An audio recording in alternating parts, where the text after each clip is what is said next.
धन निरंकारी संतों, महात्माओं, बहनों और भाइयों, आज हम एक ऐसे विषय पर विचार करने जा रहे हैं जो हर मनुष्य के जीवन से जुड़ा हुआ है, दुख और सुख। ऐसा कोई भी प्राणी नहीं है जिसने जीवन में कभी दुख ना देखा हो, और ऐसा भी कोई नहीं जिसने कभी सुख का अनुभव न किया हो। परंतु प्रश्न ये है कि क्या हम वास्तव में जानते हैं कि दुख और सुख क्या है, या फिर हम केवल परिस्थितियों के आधार पर उन्हें परिभाषित करते हैं। धन निरंकारी मिशन हमें यही सिखाता है कि जीवन को ब्रह्म ज्ञान की दृष्टि से देखा जाए, न कि केवल देह, धन और परिस्थितियों की दृष्टि से। संसार की दृष्टि में धन मिल जाए तो सुख, धन चला जाए तो दुख, अपनों का साथ हो तो सुख, अपनों का बिछड़ना दुख, स्वास्थ्य हो तो सुख, बीमारी हो तो दुख। लेकिन संतों की दृष्टि में ये परिभाषा अधूरी है। संत कहते हैं, जो आज सुख लगता है वही कल दुख बन जाता है। तो फिर स्थायी सुख कहाँ है? धन निरंकारी मिशन ये नहीं कहता कि संसार में दुख सुख नहीं है, बल्कि ये कहता है कि दुख सुख परिस्थितियां हैं, पर शांति एक अवस्था है। जब मनुष्य को निरंकार परमात्मा का ज्ञान हो जाता है, तब वो परिस्थितियों से ऊपर उठ जाता है। महात्माओं, जब किसी को ब्रह्म ज्ञान प्राप्त होता है तो उसका जीवन बदल जाता है। वो दुख में भी विचलित नहीं होता और सुख में भी अहंकार नहीं करता। क्यों? क्योंकि उसे यह बोध हो जाता है कि मैं शरीर नहीं हूं, मैं आत्मा हूं, और आत्मा का संबंध उस निरंकार से है जो सदा एक सा है। दुख का कारण बाहरी नहीं, भीतरी होता है। अपेक्षाएं, अहंकार, मोह, स्वार्थ, अज्ञान। जब हमारी अपेक्षाएं पूरी नहीं होती तो हम दुखी हो जाते हैं। जब हमारा अहंकार टूटता है तो हम दुखी हो जाते हैं। लेकिन ब्रह्मज्ञानी जानता है कि जो मिला है वो भी उसी की कृपा है, और जो नहीं मिला वो भी उसी की मर्जी है। संत कहते हैं, दुख भी गुरु है जो हमें प्रभु की ओर मोड़ देता है। कई बार दुख ही वो कारण बनता है जिससे मनुष्य सत्संग में आता है, सेवा करता है और परमात्मा को पहचानता है। सुख का सही अर्थ, सुख का अर्थ केवल हंसना नहीं है। सुख का अर्थ है मन की शांति, संतोष, कृतज्ञता, प्रेम, विनम्रता। जब मनुष्य के भीतर संतोष आ जाता है तो छोटी छोटी चीजों में भी उसे सुख मिलने लगता है। धन निरंकारी मिशन सेवा को बहुत महत्व देता है। बिना स्वार्थ की सेवा, बिना नाम की सेवा, बिना दिखावे की सेवा। जब कोई महात्मा सेवा करता है तो उसे आत्मिक सुख मिलता है, वो सुख जो किसी धन से नहीं खरीदा जा सकता। दुख में भी शुक्राना महात्मा। धन निरंकारी मिशन हमें ये भी सिखाता है कि दुख में भी शुक्राना करना सीखें। जब हम दुख में भी परमात्मा को धन्यवाद देते हैं, तब दुख का प्रभाव कम हो जाता है। युवाओं के लिए संदेश। आज का युवा जल्दी परेशान हो जाता है, छोटी असफलता में टूट जाता है, तुलना में फंस जाता है। धन निरंकारी मिशन युवाओं को सिखाता है, अपने भीतर झांको, बाहर नहीं। जब युवा ब्रह्म ज्ञान से जुड़ता है तो वो नशे से दूर, हिंसा से दूर और नकारात्मकता से दूर रहता है। अंत में बस यही कहना चाहेंगे, दुख आए तो टूटो मत, सुख आए तो घमंड मत करो। हर हाल में निरंकार को याद रखो, क्योंकि जिसके सिर पर निरंकार का हाथ हो, उसके जीवन में हर दुख भी प्रसाद बन जाता है। धन निरंकारी, दुख में धैर्य, कर्म और श्रद्धा। धन निरंकारी। सत्संग में उपस्थित संतों, महात्माओं, बहनों और भाइयों, पार्ट 1 में हमने समझा कि दुख और सुख परिस्थितियां हैं और शांति आत्मिक अवस्था है। आज हम इस बात पर विचार करेंगे कि दुख आने पर मनुष्य को क्या करना चाहिए, और ब्रह्म ज्ञान प्राप्त महात्मा दुख को कैसे देखता है। दुख आते ही मनुष्य क्यों टूट जाता है? सामान्य मनुष्य जैसे ही दुख आता है, शिकायत करने लगता है, दूसरों को दोष देने लगता है, परमात्मा से प्रश्न करने लगता है, स्वयं को अकेला समझने लगता है। वो कहता है, मेरे साथ ही ऐसा क्यों? लेकिन संतों की वाणी कहती है, जो सबके साथ हो रहा है वही मेरे साथ भी हो रहा है। जब यह समझ आती है तो दुख का भार आधा हो जाता है। दुख और धैर्य का संबंध। धैर्य कोई कमजोरी नहीं, धैर्य सबसे बड़ी शक्ति है।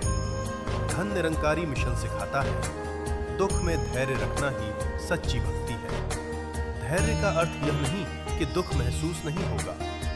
धैर्य का अर्थ है कि हम टूटेंगे नहीं, हम गलत रास्ते नहीं अपनाएंगे, हम प्रभु से दूर नहीं जाएंगे। ब्रह्मज्ञानी की पहचान। महात्मा। ब्रह्मज्ञानी की पहचान यह नहीं कि उसके जीवन में दुख नहीं आता, बल्कि यह है कि दुख उसे डिगा नहीं पाता, दुख उसे कड़वा नहीं बनाता, दुख उसे सेवा से दूर नहीं करता। वह जानता है निरंकार हर हाल में मेरे साथ है। कर्म और दुख। अक्सर लोग कहते हैं यह मेरे कर्मों का फल है। यह बात सही भी है पर अधूरी है। धन निरंकारी मिशन यह भी सिखाता है कर्मों का फल बदल सकता है अगर दृष्टि बदल जाए। जब मनुष्य ब्रह्म ज्ञान में स्थिर होता है तो कर्म उसे बांधते नहीं बल्कि सुधारते हैं। दुख सुधार का माध्यम। दुख सजा नहीं, दुख सुधार का माध्यम। दुख सजा नहीं, दुख सुधार का माध्यम है। जैसे सोना आग में तपकर निखरता है, वैसे ही मनुष्य दुख में तपकर श्रेष्ठ बनता है। संत कहते हैं दुख हमें भीतर झांकने का अवसर देता है। श्रद्धा की शक्ति। श्रद्धा का अर्थ आंख बंद करके मान लेना नहीं। श्रद्धा का अर्थ है अनुभव से विश्वास। जब महात्मा ने निरंकार को जाना है तो दुख में भी उसका विश्वास डगमगाता नहीं। वो कहता है मुझे नहीं पता क्यों हो रहा है, पर जो भी हो रहा है उसी की रजा से हो रहा है। दुख में सत्संग की भूमिका। जब दुख आता है तो सबसे पहले मनुष्य सत्संग से दूर हो जाता है, लेकिन संतों की सीख है दुख में सत्संग से जुड़ो, सुख में सेवा से। सत्संग में हमें दिशा मिलती है, हमें साहस मिलता है, हमें यह एहसास होता है कि हम अकेले नहीं हैं। सेवा। दुख से बाहर आने का रास्ता। जब मनुष्य अपने दुख में उलझा रहता है तो दुख बढ़ता जाता है, लेकिन जब वो किसी की मदद करता है, किसी के आंसू पोंछता है, किसी के काम आता है, तो उसे अपना दुख छोटा लगने लगता है। धन निरंकारी मिशन की सेवा भावना यही सिखाती है। अपने दुख को भूलकर दूसरों के दुख में काम आओ। दुख में भी संयम। दुख में मनुष्य क्रोध कर बैठता है, गलत निर्णय ले लेता है, रिश्ते तोड़ लेता है, लेकिन ब्रह्म ज्ञान कहता है दुख में लिया गया निर्णय अक्सर पछतावे में बदल जाता है। इसलिए संयम बहुत आवश्यक है। संतों के जीवन से सीख।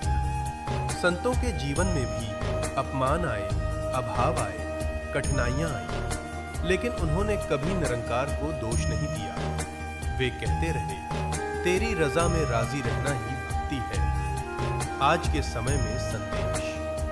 आज के समय में मानसिक तनाव बढ़ रहा है, आत्मविश्वास घट रहा है, लोग जल्दी हार मान लेते हैं। धन निरंकारी मिशन युवाओं और समाज को यही संदेश देता है दुख से डरना मत, दुख से सीखो। महात्माओं, दुख आएगा ये जीवन का सत्य है, पर दुख में टूट जाना आवश्यक है। यदि धैर्य हो, श्रद्धा हो, सेवा हो और निरंकार का सहारा हो तो वही दुख आत्मिक उन्नति का साधन बन जाता है। निरंकार को जिसने थाम लिया उसका कोई दुख बड़ा नहीं रहता। धन निरंकारी। सुख में संयम, अहंकार और कृतज्ञता। संतों, महात्माओं, बहनों और भाइयों, धन निरंकारी सत्संग में आपका हार्दिक स्वागत है। अब तक हमने दुख को समझा, उसमें धैर्य और श्रद्धा की भूमिका जानी। आज हम उस अवस्था की बात करेंगे जिसे संसार सबसे प्रिय मानता है, सुख। पर प्रश्न ये है, क्या सुख हमेशा शुभ होता है या कभी-कभी सुख भी मनुष्य को भटका देता है? सुख वरदान या परीक्षा? संसार कहता है सुख मिल जाए तो जीवन सफल, लेकिन संत कहते हैं दुख मनुष्य को झुकाता है और सुख मनुष्य को परखता है। क्योंकि दुख में तो मनुष्य प्रभु को याद करता है, पर सुख में अक्सर प्रभु को भूल जाता है। सुख में मनुष्य कैसे बदलता है। जैसे ही सुख आता है, अहंकार जन्म लेता है। मैं और मेरा बढ़ने लगता है, दूसरों को छोटा समझने लगता है, परमात्मा से दूरी बनने लगती है। वो कहता है, ये सब मेरी मेहनत से हुआ है। यहीं से पतन शुरू होता है। ब्रह्म ज्ञान की दृष्टि से सुख, धन, निरंकारी मिशन सिखाता है, सुख को साधन मानो, साध्य नहीं। जब सुख को जीवन का लक्ष्य बना लिया जाता है तो दुख निश्चित हो जाता है। लेकिन जब सुख को परमात्मा की कृपा समझा जाए तो मन विनम्र बना रहता है। अहंकार सुख का सबसे बड़ा शत्रु। अहंकार चुपचाप आता है, सफलता के साथ, प्रशंसा के साथ, धन और पद के साथ। अहंकार कहता है, तुम सबसे बेहतर हो। पर ब्रह्म ज्ञान कहता है, जो कुछ भी है निरंकार की कृपा से है। महात्मा और अहंकार। महात्मा के पास भी धन हो सकता है, पद हो सकता है, सम्मान हो सकता है, लेकिन उसकी विशेषता यह है कि वो कभी ये नहीं भूलता कि मैं केवल माध्यम हूं। यही विनम्रता उसे स्थिर रखती है। सुख में संयम क्यों आवश्यक है? संयम का अर्थ है मर्यादा में रहना, सीमाओं को समझना, संतुलन बनाए रखना। सुख में संयम न हो तो भोग बढ़ जाता है, इच्छाएं अनंत हो जाती हैं, मन अशांत हो जाता है। संत कहते हैं, संयमित सुख असीम शांति देता है। भोग और योग का अंतर। भोग कहता है और चाहिए, योग कहता है जो है उसी में संतोष। धन निरंकारी मिशन योग की शिक्षा देता है, न कि संसार से भागने का योग, बल्कि संसार में रहते हुए संतुलन का योग। कृतज्ञता सुख को पवित्र बनाने वाली शक्ति। कृतज्ञता का अर्थ केवल धन्यवाद कहना नहीं, कृतज्ञता एक जीवन शैली है। जब मनुष्य हर सुख में निरंकार को याद करता है, धन्यवाद करता है, तो सुख बंधन नहीं बनता। कृतज्ञ व्यक्ति की पहचान। कृतज्ञ व्यक्ति कभी घमंडी नहीं होता, कभी शिकायत नहीं करता, छोटी चीजों में भी खुश रहता है। वह जानता है जो मिला है वह अधिकार नहीं, प्रसाद है। सुख में सेवा का महत्व। धन निरंकारी मिशन कहता है, सुख में सेवा करो ताकि दुख में सहारा मिले। जब मनुष्य सुख में सेवा करता है, उसका मन निर्मल रहता है, उसका अहंकार गल जाता है, उसका सुख सार्थक हो जाता है। युवाओं के लिए विशेष संदेश। आज का युवा सफलता जल्दी चाहता है, नाम और पहचान चाहता है, लेकिन मिशन सिखाता है, पहले इंसान बनो, फिर महान बनो। सुख में संयम और विनम्रता युवाओं को पतन से बचाती है। परिवार और समाज में सुख। यदि घर में सुख हो और विनम्रता न हो, सम्मान न हो, समझ न हो, तो वो सुख भी तनाव बन जाता है। लेकिन जब घर में कृतज्ञता हो, सेवा हो, प्रेम हो, तो साधारण जीवन भी स्वर्ग बन जाता है। संतों की सीख। संत कहते हैं, सुख में सिर झुका रहे तो दुख सिर उठा नहीं पाएगा। यही संत जीवन का रहस्य है। महात्माओं, सुख आए तो घमंड न आए, संयम बना रहे, कृतज्ञता बनी रहे, क्योंकि सुख जो निरंकार से जोड़े वही सच्चा सुख है। धन निरंकारी।